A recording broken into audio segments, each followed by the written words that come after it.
Hola, bienvenidos nuevamente a Cinema Comentarios. Es un gusto volvernos a encontrar en este sitio. Hoy, para no ser menos y hacer menos a la Revolución Mexicana, el tema será la cinematografía mexicana en el contexto de la Revolución. Para eso nos vamos a remontar a las tres obras clásicas de la Revolución Mexicana con las cuales se inicia el ciclo de películas sobre este tema. Las tres fueron dirigidas por Fernando de Fuentes, en una de ellas a la limón con Juan Bustillo Oro, y fue El Prisionero 13, que fue la primera de ellas en 1933.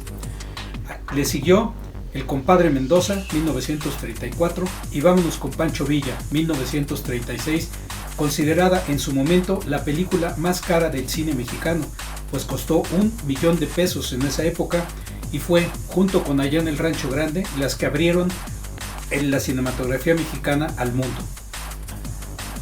También vamos a hablar de otra película muy interesante, muy buena, que fue, desde luego, Enamorada. Ahí se juntaron por primera vez María Félix y el Indio Fernández. Esta película tiene la particularidad de que fue hecha con Pedro Armendáriz, María Félix y Fernando Fernández en la versión en español, para México, Centro y Sudamérica. Y para Estados Unidos se hizo una versión que se llamó Del odio al amor, en la cual el papel de María Félix lo tomó Paulette Goddard, que había sido esposa de Charles Chaplin, y el papel de Fernando Fernández, que hacía de un sacerdote, lo tomó Gilbert Roland, un mexicano afincado en Hollywood desde los inicios del cine mudo. Aquí, como habíamos comentado, se marca el inicio de la relación entre María Félix y el Indio Fernández, este obviamente dirigiéndola y ella actuando. Está considerada dentro de las 10 mejores películas en la historia del cine mexicano. Después podemos hablar también de otra película, de la cual hay dos versiones. Una en 1934, Los de Abajo, dirigida por Chano Grueta, sobre la novela de Mariano Azuela, y otra versión posterior en 1970, dirigida por Servando González y estelarizada por Eric del Castillo. También les quiero comentar de La Cucaracha. Esta película de 1959 fue la película que Ismael Rodríguez le prometió a María Félix con tal de que firmara con Pedro Infante Tizoc. Y por primera vez en la historia de la cinematografía se reunieron 5 grandes: Dolores del Río, María Félix, Pedro Armendáriz, el Indio Fernández actuando e Ismael Rodríguez dirigiéndolos a los 4. En un principio María Félix quería que más bien le ofrecían que su contraparte en esta película fuera Elsa Aguirre, pero ella, pues aprovechando su fama, su hegemonía, prefirió y solicitó que fuera Dolores del Río, que por cierto fue la única película en la que actuaron juntas las dos, y las dos estuvieron verdaderamente geniales. Otra película que también se refiere a la Revolución Mexicana es RIT México Insurgente, esta dirigida por el recientemente desaparecido Paul Leduc, y se trata de las aventuras de un periodista, de John Reed, que se metió en la bola, como le llamaban, de la Revolución Mexicana.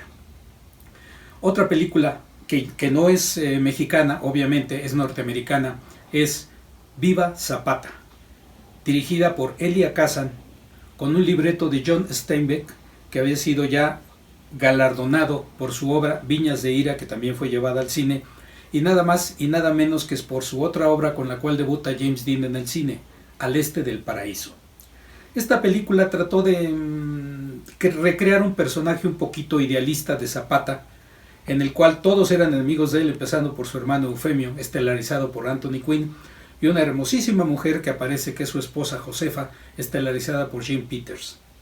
Esta película, aunque pretende idealizar un poco o un mucho a Zapata, está un poquito reflejada por el problema que traía Elia Kazan debido a la persecución de McCarthy contra todos los que ostentaban el grado o la sospecha de ser comunistas.